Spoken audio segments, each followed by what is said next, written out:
Si vous vous livrez vous-même à quelqu'un pour lui obéir comme des esclaves, vous êtes esclaves de celui à qui vous obéissez. Romains 6,16. Si donc le Fils de Dieu vous a franchi, vous serez réellement libre. Jean 8,36.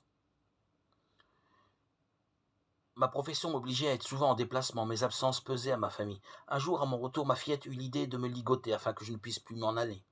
S'emparant d'une bobine de fil, elle se mit à le dévider, en tournant autour de moi. Après quelques tours, elle s'arrête triomphante. « Papa, essaie si tu peux te délivrer. » J'aurais pu casser les quelques fils avec la plus grande facilité, mais je ne voulais pas gâter le plaisir de l'enfant. Elle sautilla à nouveau autour de moi, la bobine à la main. « Peux-tu t'évader? Peux-tu t'évader » Je fis mine d'essayer en vain, ce qui la ravit. Elle continua de m'emprisonner, toute heureuse.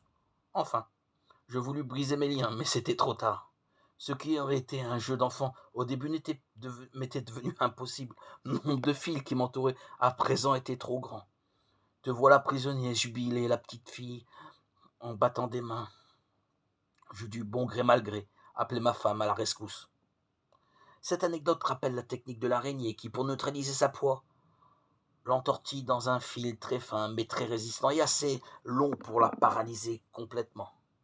Le diable utilise aussi cette technique, amenant peu à peu sa proie à prendre des habitudes dont elle ne peut plus se débarrasser et à tomber dans des addictions fatales.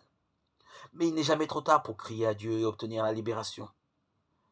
Invoque-moi au jour de la détresse, je te délivrerai. Psaume 50, 15.